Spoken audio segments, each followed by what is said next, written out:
I need signage. Just one sign that says, welcome, here. That was quite successful. It's a very real chance one of us dies today. Let's go see some cool stuff. I think this might be a one-way road. That was amazing. Yeah, like this is a first. Oh, that was a fun.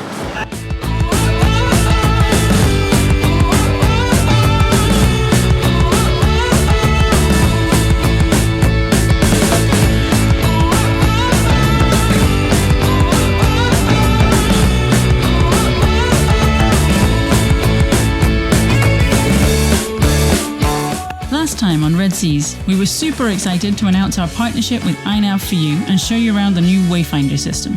If you haven't seen that episode yet, we highly recommend you jump back and watch it. It is seriously impressive and it really is going to change the sailing world.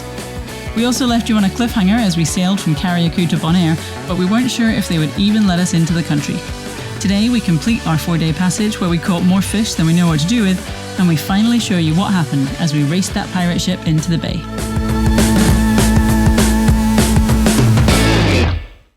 So we were just trying to spy through the masts to see if we could see a mooring mole available, and a dinghy came up, and it was another boat that we actually met last week in Carriacou when we were painting our boat name on the sign. They were at that same event painting their boat name, Zephyr. So they've come out in the dinghy and they've said there are a few voles available, and they have like led us in towards them to show us where they are. So we can stay! Welcome to Bonaire! Thank you. Your stars, thank you. Cheers. All right, we actually get to use our brand new Bonaire flag. We should check and look at the other boats and see if I made it right. So I'm going to put this one up, replace our Grenada one. We've not cleared in yet, so I need to put our Q flag up. I think it goes above until we're done. And then I also just got a bit carried away and made a Scottish flag, which you tell me I'm not allowed to fly because it's technically a signalling thing. I think it's M, and it means we're stopped in the water and we're not going anywhere. I think if we fly it on the other side when we're at anchor, then we are stopped in the water and we're not going anywhere. So even if someone thinks we're signalling, that's fine, it's perfectly true. So, 3 new flags. Hey, I made a thing. It might not be flying right and it might get tangled and it might just break and fly away, but for 5 seconds it works. I'm gonna count that. Oh, it's just like watching the Olympics. Maybe this is like the closest I will ever come to winning an Olympic gold medal. Raising my own flag on my own boat and singing my own national anthem. Very special, I recommend it.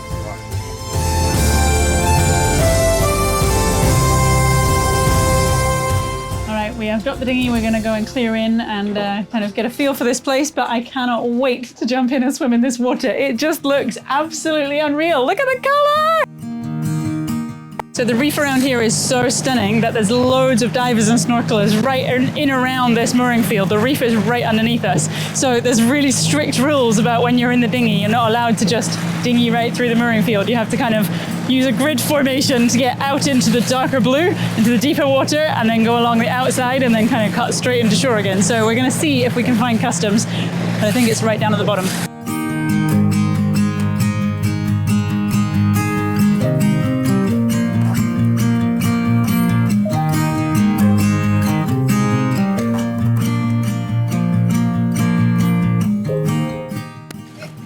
Excuse me, we're looking for customs to clear in. We've just arrived on a yacht. Can we tie the dinghy up? Is that okay? Well, that didn't work. The lady didn't let us tie up to the dock and she didn't really seem to know what customs and immigration was. So we're just basically going to scout up and down the coast to see somewhere that we can tie up a dinghy, and then we'll just go for a wander and see what we find. It's odd though because we can't go that close to shore. We need to be on the outside of the pack, so we've got to like look a little bit more keenly to be able to spot anywhere that we're actually able to tie up. This may take a while. I need signage. Just one sign that says, welcome, here. They should know that everybody arriving into a new country is like massively sleep deprived and can't follow basic instructions, so it should be really clear. We're basically just going right past India again, and there's a little floating dinghy dock right here. So that would have been easier, huh? We're just taking in the sights. That's right, we're just getting our bearings. We meant to go on a little tour of the mooring field. Absolutely, that's why we went a kilometre that way to go 3 boats that way. But we had a lovely view of the cruise ship in port, so that was delightful. Met the cruise ship security guard. She was very diligent in her job. She was secure. Very secure. Yes.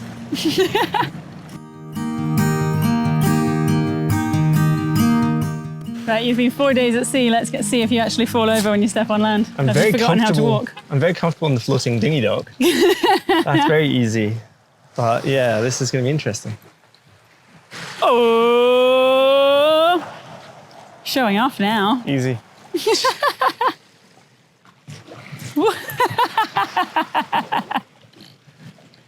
What an achievement, showing off. I did it, I did it!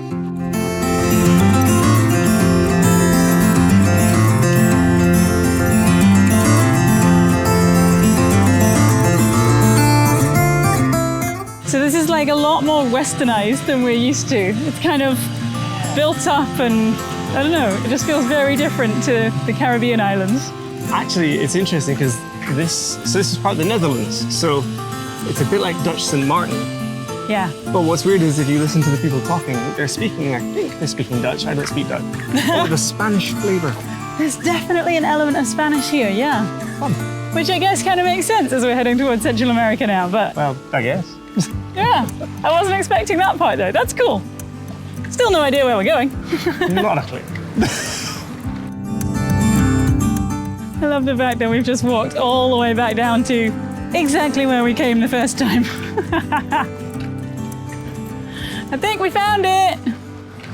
So we cleared in, that was really easy, and they accepted our new passports, which I was kind of nervous about because obviously they look a little bit suspect, kind of having no stamps in and we haven't been anywhere. Freshly but printed and all that. Yeah. very fresh. But we're here, we're allowed to be here.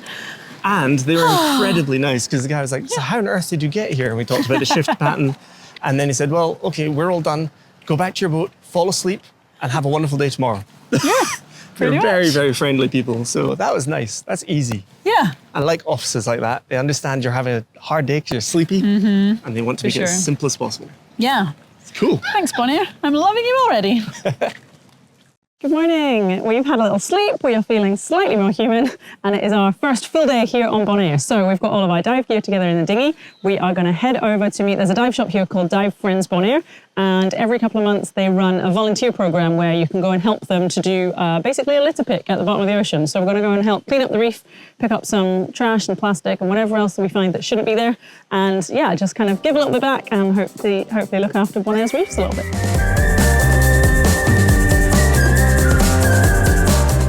In typical Cameron fashion, we are running late.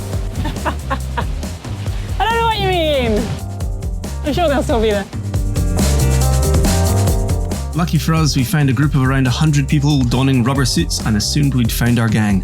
So of course we got our kit together, which was not so easy given we haven't dived in a while, and then prepared for the obligatory group photo.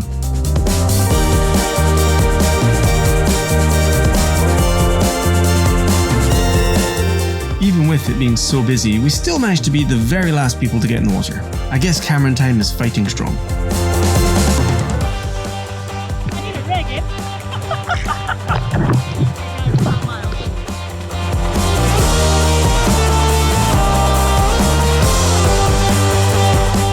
As soon as we got below the surface, Ian spotted a seahorse and I got really excited. They usually hide in soft coral and are really hard to find, but this little guy was just out on the sand, so we sat and watched him for a while before we remembered we had a job to do.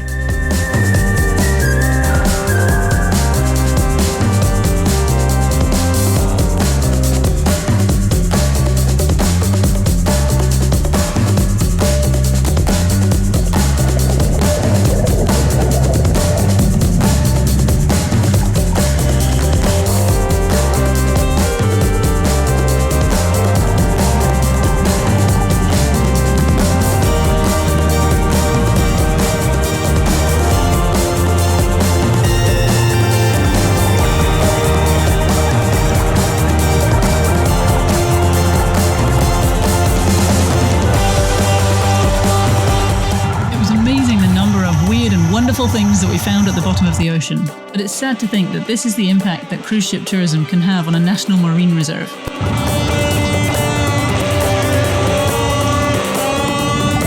Part of the process of the cleanup dive is being selective what we take.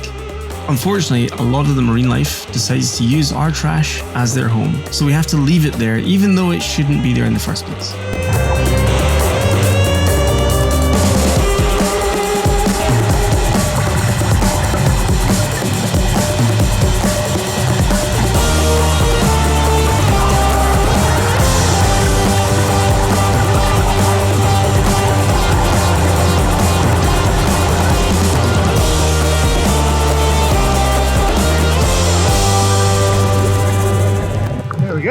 That was quite successful, and it was really cool.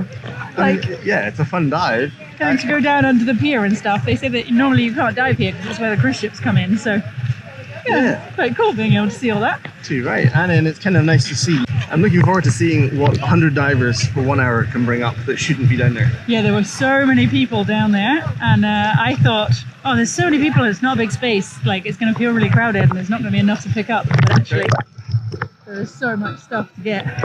We're back on Indy now, and all of our gear is drying off behind me, but that was a really cool dive. Being under that pier was so awesome. Like, the lighting made it look really cool. There was a whole ton of sea life. I kept on getting distracted by looking at all the really cool fish and forgetting what we were supposed to be doing down there. But we did pick up quite a lot of trash as well. Between the kind of 100 divers that were out there, we made this massive mountain of it back on the dock, and there was a big team of volunteers who were sorting through it all, recording everything. So hopefully we'll find out later kind of what they're going to do with it, and I don't know what the weirdest thing was that people pulled out. We basically got a lot of plastic bottles, a lot of glass bottles, some Coke cans and stuff, and like some Bonaire flags and towels and things that got dropped in there as well. So at least that part of the ocean is looking a little bit cleaner now, I guess. And if the sea life that we saw this morning is anything to go by, I cannot wait to get underwater some more here in Bonaire and see what the rest of the reef is like, because yeah, that was amazing. Seahorses, my first ever seahorse! This morning we're doing something a little bit different. We bumped into two people, Dan and Sabine, and they were telling us that if we want to explore the island, the best way to do it is on something called an e-bike, which is just an electronic scooter. So we got in touch with Sabine, who works there, and she said to us, yeah, of course, come on in and we'll get you sorted out. So that's what we're gonna do. This is gonna go so wrong.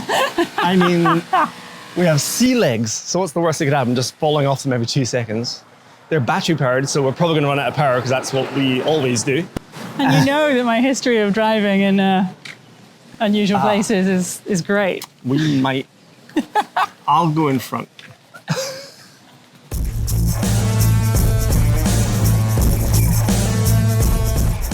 Hello, good morning. So you were saying you set up a scheme for the eco side of this? Yeah, we are busy working together with a company called Terra Barra, and they are planting back the original trees on the island because they get lost. Because of all the goats, there are more goats than people on the island. Yeah, I knew there was donkeys on the island. I hadn't seen the goats yet. I will. Yeah. They jump in front of your scooter. Oh, you're kidding? Yeah, they attack. Well, they can't hear us coming. Let's go in stealth mode. Yeah, something like that. Yeah. Okay, so I have to try and fit this, right? Fit it. Yeah. The top knot's going to be great. I don't know. Yeah. I may have to take the hair out. Actually, is it okay? It's okay. Yeah. I bet it does, yeah. Really cool. My ears all folded up. Do I look like a cannonball? Never say anything else, eh? Watch your glasses. How many people come in here and triple their sunglasses like that? Well, she would be the first. What have you done? Is it? Oh no, it's okay. It's not a problem. We didn't take out the extra insurance. No, oh my God. Man, this is $200, I think.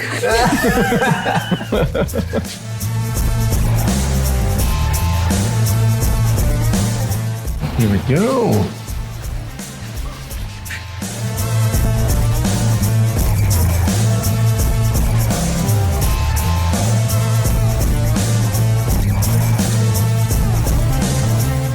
This is the bike. Okay. It's on now. The battery is full. Okay, yeah. And here you have a button that says mode. If you push it one time, it will say ready. Oh, okay, yeah. And now it's in eco mode, it's the slow mode, and that's it. That's so easy, so simple. So the brakes, place for your phone, cool. the indicators, well, and the horn. Not allowed to use that. That's okay. Oh, I'm so excited. My bike has got like a little basket at the front. I can like collect cool stuff and put it in there. I am all ready to go. I have only nearly knocked over the bike one time so far in the whole 30 seconds I've been sitting on it. So yeah, let's do this. I've got no idea where we're going, but Ian has downloaded some maps. So yeah, he's definitely going to be in charge of where we're going. Let's go see some cool stuff. Do you have to like rock it forward off its stand? Yeah. I think this might be a one-way road. They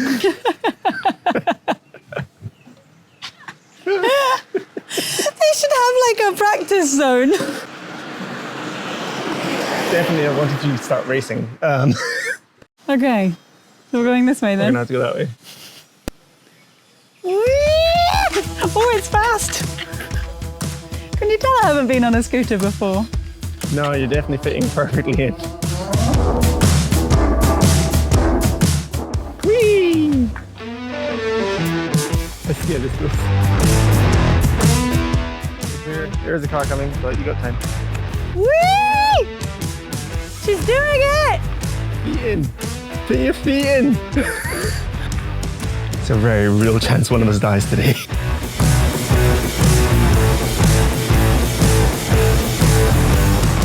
Okay, I just need a little practice go to kind of get my balance. I forgot to put my visor down so all the dust was getting in my eyes, but I'm an expert now and we're ready to go again. I hope so, because we're on the equivalent of the main road. It goes around the length of the island. Oh, this is so terrifying. I like the fact that on the sign-off sheet it was like passport, driver's license, scooter license. I do feel like scooter license would be quite valuable right now. Yeah, I feel like a lesson would have been good. Well, you kind of gave us the situation, you were just busy filming. Yeah, I just wasn't paying attention. It's totally my fault. Okay, we'll land on the job. Let's go.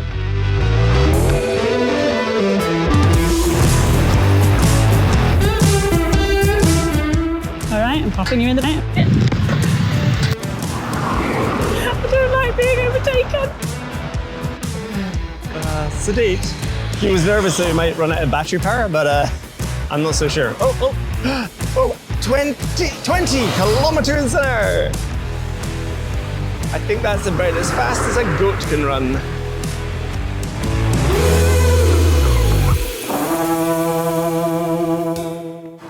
So I should probably say, neither of us are particularly motorbikey type people. We've been on like quad bikes and stuff before, but I think this might even be our first ever scooter. So the guys at Green Bikes are amazing and they really set us up. Really grateful. Yeah, like this is a first. This is a fun experience for us. Woo-hoo-hoo-hoo! As There you we can hear go. from Viney squealing. Woohoo!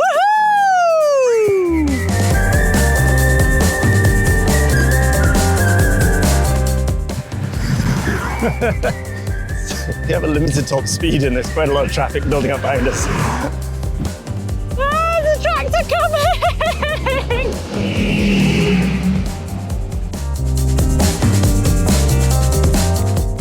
I think there's a junction coming up and I've made the mistake of being in the front.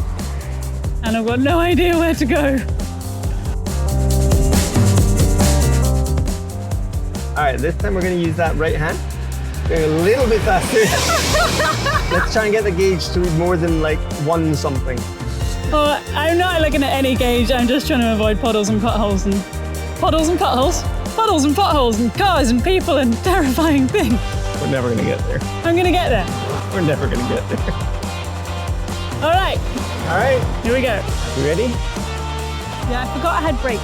Okay, that's a good start. I was thinking about it like a boat. You have brakes. Left hand braking. I'm gonna try, I'm gonna go. He's doing it. Some speed up. Come on, go, go, go, go, go. We're gonna die. Yay! Look at her go! She's celebrating. I think she's going about 10 miles an hour. She's so glorious! I'm going at 12 kilometers an hour and it feels like a million. I pedal faster than this. I think there's a junction coming up. Oh, that was a bump.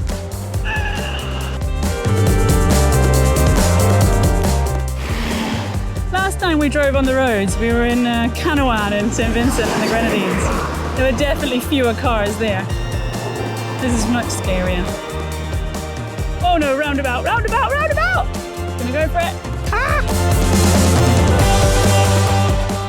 There we go.